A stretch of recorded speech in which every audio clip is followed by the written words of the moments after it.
Hello, I'm Cassidy, owner of Cassidy Caroline Salon and Spa, and welcome to my channel. Today we are going to do a protective style. This protective style is geared towards wearing wigs. I find that when we wear wigs, we are blow drying our hair in order to do so and braid it down. When you're constantly blow drying your hair in order to do any kind of style, that blow drying is heat. And heat added to your hair consistently allows your hair to be very frayed. It doesn't hold much moisture.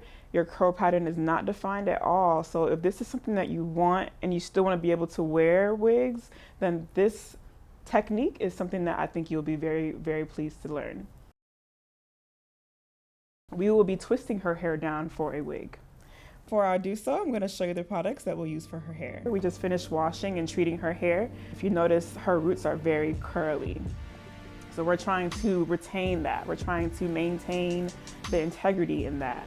So in order to do so, for us to blow dry it, it's contributing to the problem. So we're not going to do that. We're going to twist it. We're not going to add any heat.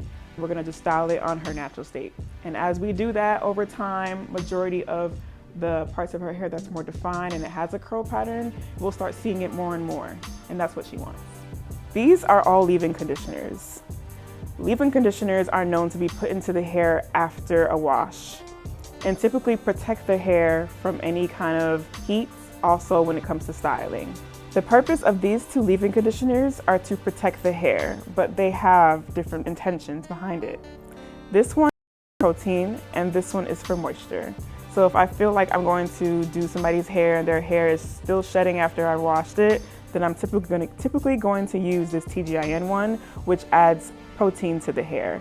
If you pay attention, it says that it reduces breakage, repairs hair damage, which is another key word for protein, and promotes hair growth. As to this one, it's a leave-in conditioner and it says moisture repair. So even though it says repair, the key word is moisture. So that is what it will add to the hair. These are also leave-in conditioners, but they're lightweight, and I would not use them for somebody who has coarse hair, but more so somebody that has a more fine, low density hair. I also like to use these before silk pressing. I would more so recommend these for somebody that has a medium hair type. So it's not coarse, it's not fine, but it's right in the middle, so they're not too lightweight or heavy for your hair. This one here is for protein, and this one here is for moisture. So based off of my client's hair type and texture and density, we know that it's full, it's thick, so she needs the heavy stuff. So I'm gonna go in with my TGIN leave-in conditioner. And when you're applying any kind of product, you want to apply it generously and thoroughly throughout the hair. So I'll start at the top. The hair is already divided half and half. Go in the middle. And then I also go in the bottom and at her nape with my product. A little bit goes a long way. After I apply the product to the top, the middle, and the back, I'll go out to her perimeter and do the same thing. Evenly distributing the leave-in conditioner throughout her hair. And you keep doing that until it disappears. Now that her hair is fully coated with leave-in, we're gonna go back in with a moisturizing styling cream. This styling cream is going to help keep the moisture in her hair while it's styled throughout the next week or two. When I am preparing for a natural style, I like to use products that are going to keep the health of the hair throughout the time that it's going to be worn until she washes it again. So I'll use a combination of different products, or sometimes if I can find a product that I like to do everything all in one, like reduce frizz, define the curl pattern, and add moisture, then I'll do that too. Firstly, I like to start with the moisturizing styling cream. This also gets the hair ready for the gel or mousse that I'm going to apply to her hair. Again, because her hair is thick, we use thick products.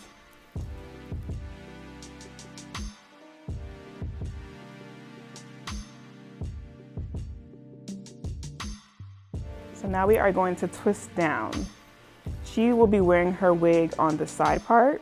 She can also do it from the middle.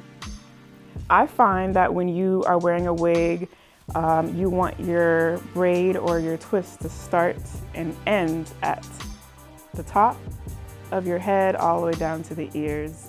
instead of it going from the top all the way back. Anything that is angled going back is causing tension to her hairline. We don't want that. We want the hairline to stay nice and full.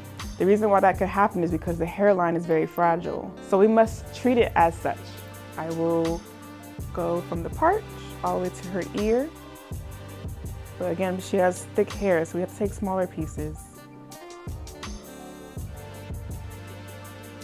I am using Camilla Rose's spiked mousse. This mousse is one of my favorites right now. I find that it adds a lot of hydration and moisture to the hair, just like the gels do.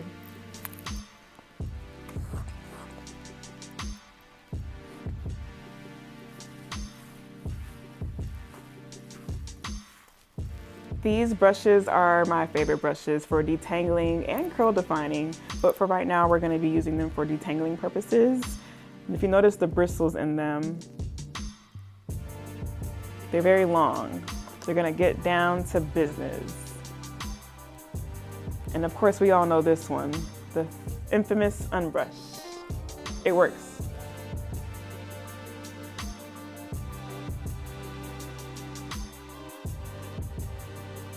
Very natural for your hair. I think this works best for all hair types.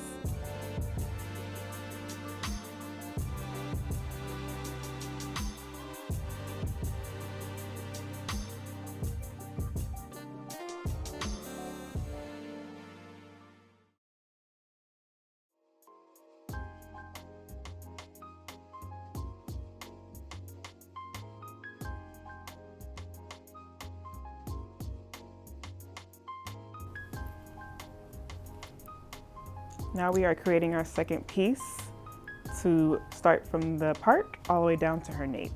Keep the size of the parts consistent.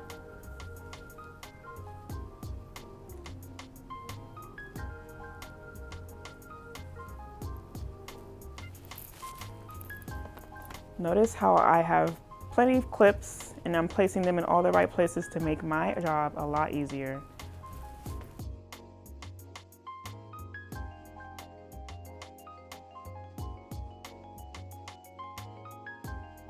Typically you would start from the bottom to the root, but if y'all noticed, I just went right through it because number one, this brush makes it a lot easier. The products make it easier. Her hair being healthy makes it easier. And just look at those curls coming through. Why would we blow dry her hair? Mousse and gel.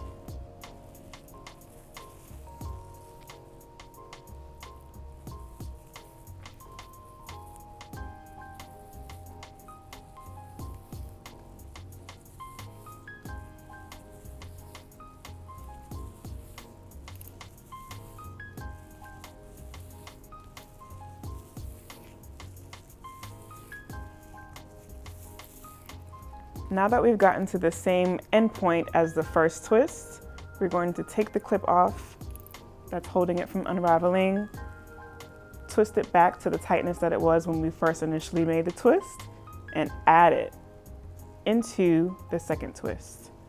Lay it flat and incorporate right into your twist.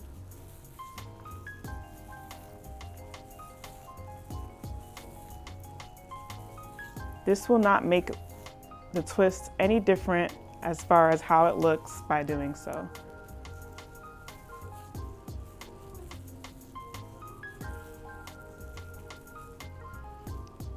She has shorter pieces here, so I'm not going to come all the way down. Instead, I'm going to bring it up.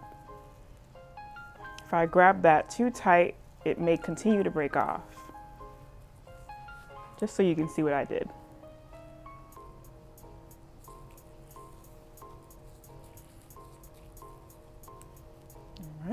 And now we're going to clip and do the same thing on the other side.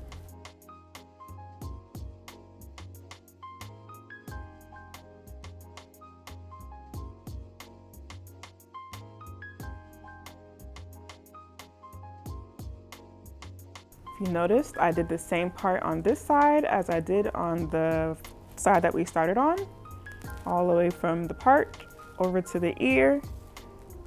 We stop it right in the middle of the ear.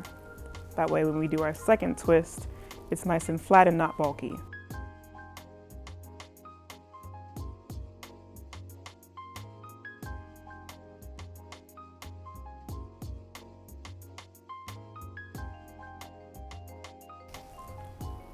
When we are flat twisting, this is also training her hair to have a tighter curl, have a more of a defined curl, a more uniformed curl. What's happening when you flat twist is that majority of these straight pieces are being twisted in with the parts of her hair that aren't straight, that have the curl that she wants. So when I twist those straight pieces into the parts of her hair that have that curl pattern, those straight pieces are adapting to the tighter parts of her hair, which is the root.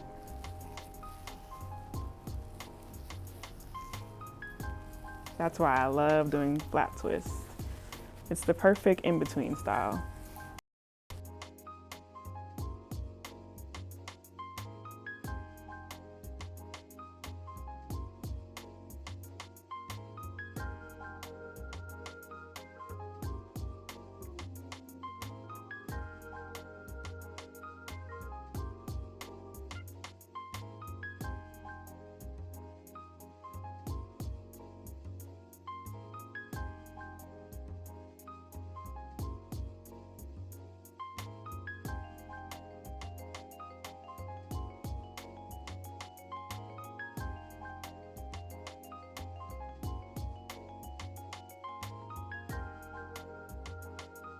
So now that we are done with this side, we are going to connect this twist on over to the second one.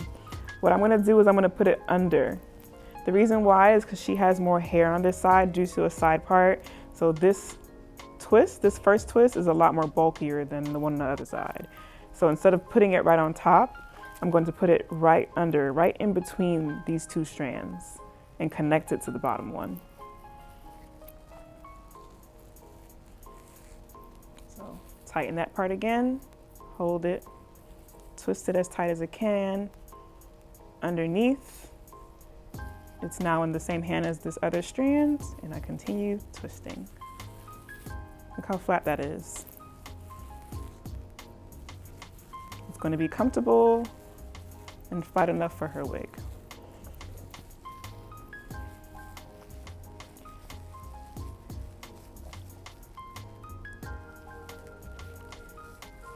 Now, instead of ending it here, I'm going to take this twist and go across her nape. I'm never going to take anything and go upward with it. That's going to cause this part of her hair to continue breaking. Just like what we were talking about at her temple, the nape is just as fragile. So now that we have took this piece from the front and went over to the nape with it, we are tightening it together, both pieces. So just so you remember, this piece here that I have on my thumb came from the first two twists. And this second piece here that I have on my middle finger wrapped around came from the first two twists. And now what we are going to do is go back that way with it. Before moving forward with going the opposite way of this twist, please make sure that the twists that you're going to start with and join are tight. We don't want them to be loose like that. Make it nice and tight and firm. Twists are not as tight as braids. So your grip when doing this is very important. What I'm going to do now is bring this up and continue to twist over.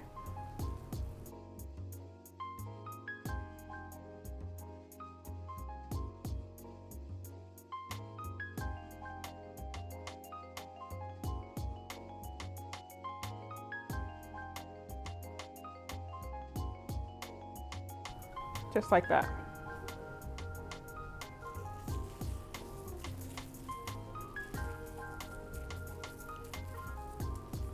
Keep that same grip and use one of your clips to hold it in place. Now we're on to our next piece. I find that the hair gets much thicker in her middle.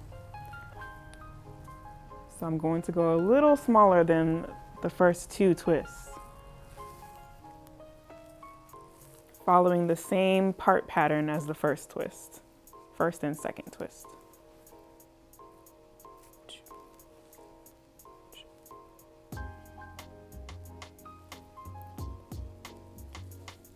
Just like that. Take your time and brush through the hair. When you do that, you don't get frustrated, you don't cause more of an issue with detangling. Your hair moves at the speed and pace that you have.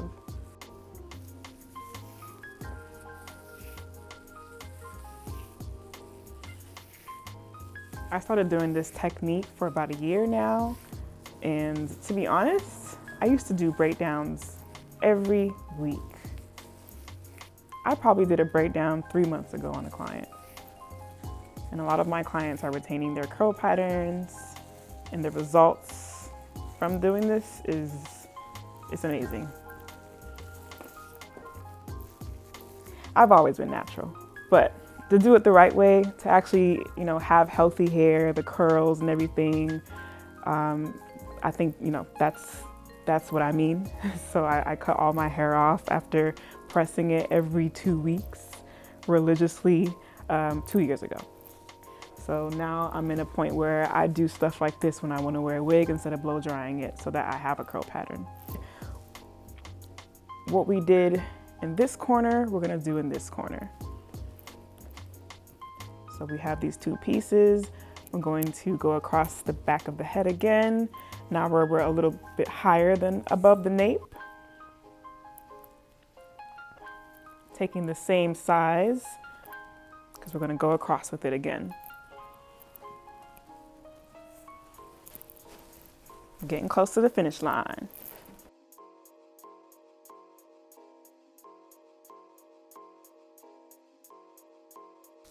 Now I know some of you guys may be wondering, why is her curls so much tighter in the middle than they are on the outside? Remember what I was saying about your perimeter or just your nape, your temple, your hairline being more fragile? Even though she doesn't do much ponytails or anything like that, the hair just in those areas are more fragile, so they have a looser curl pattern. But nonetheless, they have a curl, and that's really all that we want. So now we're taking these two pieces, joining them with one twist, and then continuing the twist onto the scalp and over. Never letting up your grip.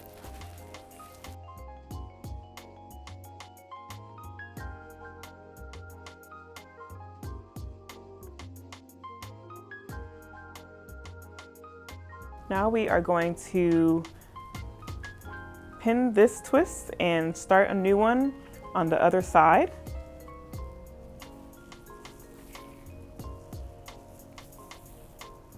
When flat twisting, you are only dealing with 2 strands, and you're taking hair that is loose and adding it as you go. So hair, add. Loose hair, you see how I'm picking it up as I go. Get a mannequin, get a daughter, get a son, get whoever, and practice.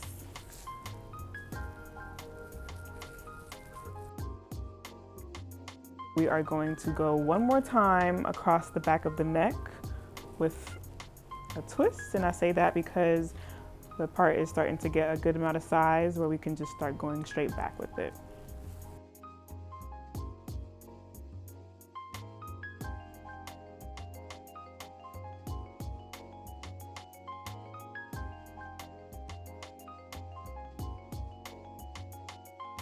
This is the final twist for the back. These twists are now going to go straight back. I'm no longer going to go side to side, so pay attention.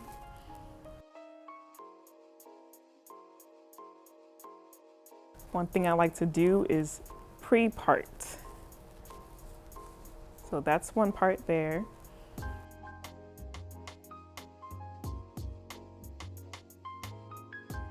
That's the second piece there.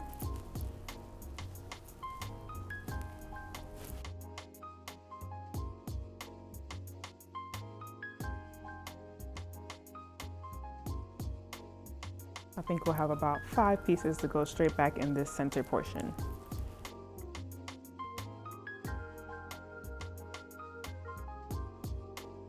So we have piece 1, piece 2, 3, 4,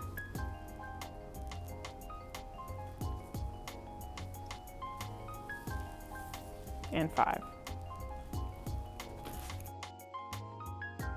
I like to put the gel at the roots because the gel is a more heavier consistency and the roots are thicker. And I'll put the mousse right at the ends. Everything's gonna mix together in the end when you brush it together, but it's all about how the hair is receptive to it.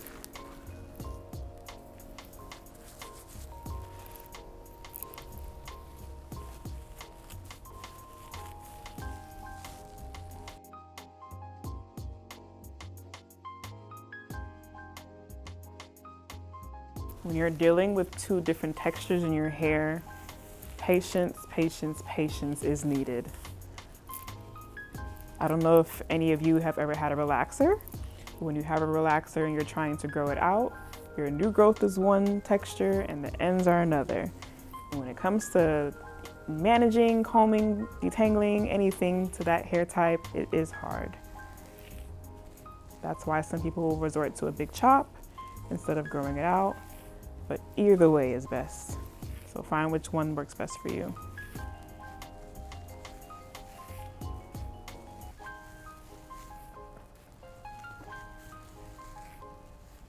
So I am stopping halfway in this twist so that I can add this single piece into it.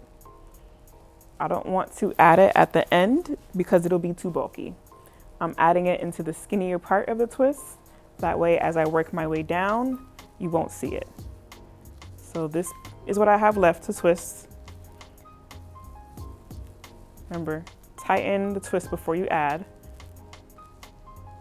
I'm putting it in between these 2 pieces that I already have, making sure it's nice and flat.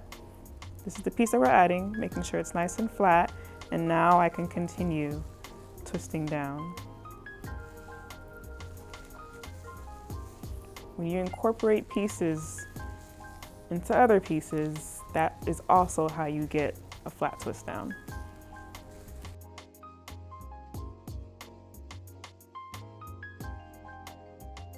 Notice I never let go of my grip until I clipped that piece. Now you can let it go.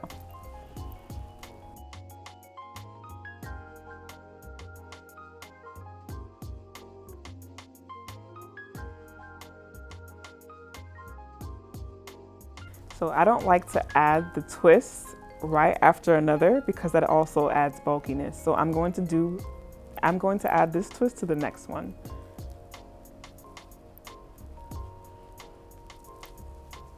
If you noticed, if I crossed it over and put it into this, I think it would have been too much bulk.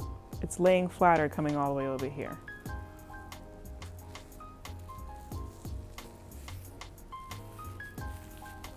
And then continue twisting down.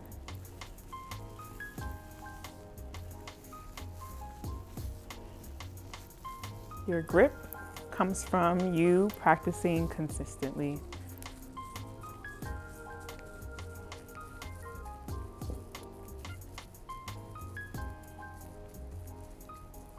So if you are unsure as to how to flat twist, just practice how to do it like this first before incorporating any kind of additional pieces. If you don't know how to do it to the scalp, learn how to do it singly. Knowing how to twist or braid for your hair as a natural is very important. I can commend back in the day hearing that there was beauty school classes in high school. That's something that I find is very important, especially for people that have textured hair. Again, we are stopping halfway, not taking the twist that we finished that's next to it, but the one on the other side. This time we're not going to cross over on top. We are going to go underneath this twist. which will also help it lay flat. See? Give it some extra tightness, and we're adding it into this new twist that we just did.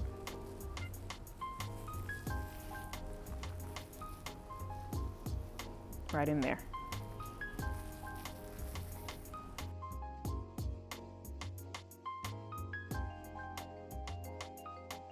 So now that we've finished twisting, I'm going to place the same clip after fully making sure that these are nice and firm and tight, but just until the hair is nice and dry. I don't want to tighten it too much because when you tighten it, it'll keep the moisture.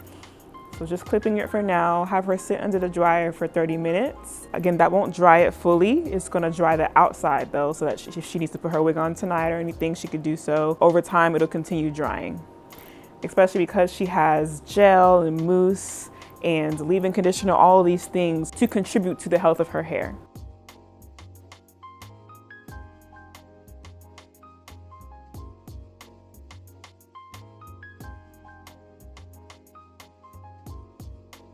All right, so she spent a good 30 minutes under the dryer.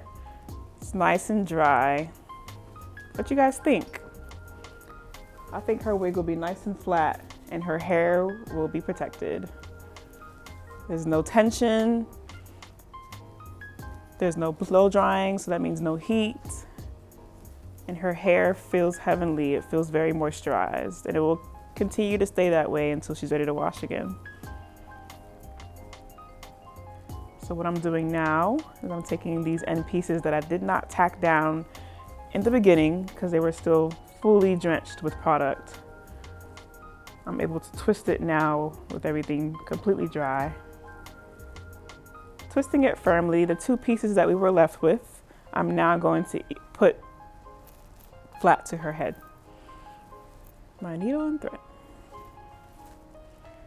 I don't make too many stitches because I want my client to be able to take this out without having any issues. So I give it a good 6 or 7 stitches. As I'm stitching the piece down, I'm stitching down any piece of twist that's in this area down with it.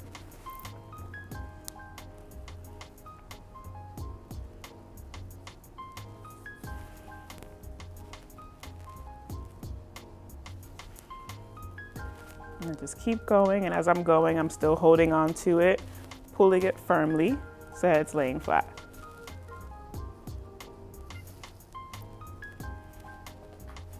This is the last piece of it. Tuck it underneath that twist and continue sewing it down.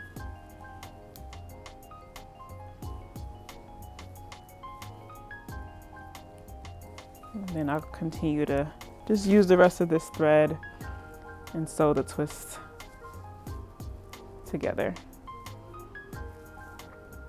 The way how this is twisted down will not affect how her hair will look when she takes it out and wears it as a style.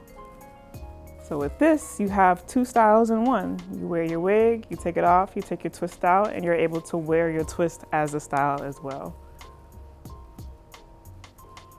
Just keep oiling your scalp, keeping the moisture within the style on your hair and scalp. And this is my technique for wearing wigs without blow drying your hair. Again, we want to maintain the integrity in our hair texture, in our pattern, in our overall hair's health. So this is one way to do it. I'm just gonna cut some of the thread off that we didn't use. I like to go in with a scalp oil that's going to be pretty heavy due to her having thick hair.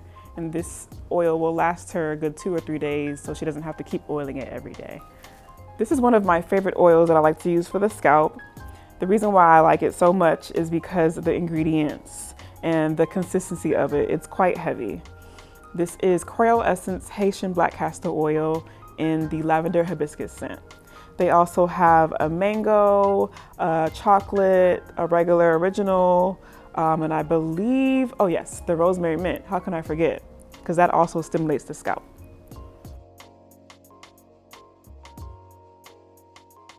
Before she goes to sleep every night, she will tie this down. One thing about twists, they can swell over time. So if you do not tie it down to go to sleep every night, the twists will swell, and you don't want that. We don't want it to swell and create bulkiness within, you having to put your wig on. So you can use a scarf, but I like to use this mesh Velcro wrap because you don't have to tie on your hair. I find that causes a lot of tension around the perimeter as well. So being very intentional with everything that you use is important. Right over this, a bonnet will go over, and she can go to sleep. When she wakes up in the morning, she can either oil it at that time or at night as well. Thank you, Shanice.